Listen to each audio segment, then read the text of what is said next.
TPMS. We did promise yesterday when we got an SMS from somebody that was talking about TPMS light being very irritating on the instrument cluster. So we are going to talk about that this morning, and I have Maiwa with me. Good morning to you, Maiwa. Yeah, good morning, LJ. Alright, so the both of us will be doing that discussion this morning to let you know what you need to look at when it comes to tire pressure monitoring system. Tire pressure monitoring system has been there for a while now, and the reason why is why manufacturers actually brought this in is low tire pressure can cause so many problems on a vehicle. If you've ever driven a vehicle, I don't know about you, Maiwa, if you've ever driven a vehicle with a low tire pressure, you find out that every time you step on the brake, the vehicle has this tendency of veering towards the side where you have the low tire pressure. I don't know if you've experienced that. I haven't really experienced it, but you know, I know with low tire pressure, it takes longer for the car to move. Yeah, that's another one. That's another one. It takes longer for it to move.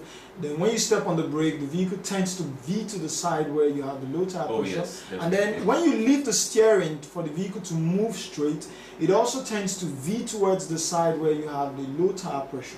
Yes. As a result of that side being down, like lower than the other side. So it also affects the balancing of the vehicle, just low tire pressure. Can also induce high fuel consumption because it's like you said, Maiwa, the vehicle tends to drag when it wants to move around. So all this put together, manufacturers decided to invent a way to always monitor the tire pressure for when it goes low. Okay, now a lot of people have abused this by inflicting the tire to be very high. Now when you do that, most tire pressure monitoring systems don't peak very high pressure. What they peak is low tire pressure. Okay, when the tire pressure is low, they pick it up. But for this system to work, a whole lot of technology had to be deployed in it, and that includes sensors, computers, and all that, just to make tire pressure system work.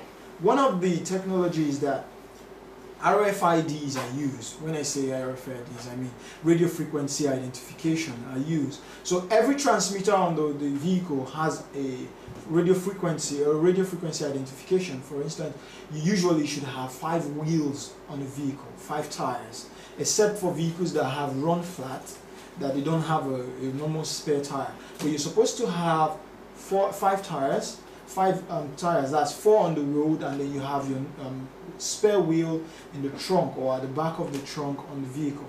Now all 5 wheels are supposed to have a monitoring sensor with an RFID identification on all the monitoring sensors you have on all the wheels.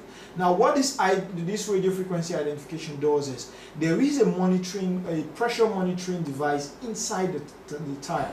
It's actually mounted on the rim, just on the valve through which air gets into the tire. Now that sensor checks the pressure of the tire, communicates that pressure to a computer on board the vehicle wirelessly to a computer on board the vehicle, and that computer picks that signal up through the radio frequency identification that they share. It picks the signal up and then indicates if the tire pressure is low. Alright? For this to work, it means that sensor is now located in the tire. And then you find out that manufacturers are making it compulsory for you to put the tire valve stem cap. Now if you don't put the valve stem cap, water can get to the sensor. That's one thing we've discovered. Apart from that, being that these sensors, they work wirelessly, most of them come with inbuilt battery. Now with an inbuilt battery, it means that over time this battery gets to run out of power. And when it runs out of power, you start getting the tire pressure monitoring light. The indicator comes on, and even when you use the reset button for vehicles that have a reset button to reset the tire pressure every time the whole pressures are maybe checked. You check the pressure and then you put air into the tires that don't have enough pressure. You're supposed to use a button to reset it. For vehicles that use button, some vehicles don't use button. You just drive the vehicle around at a certain speed for 15 minutes or thereabout, and then the tire pressure monitoring system comes up, check all the tires, and then gives you the go on, which means takes off the light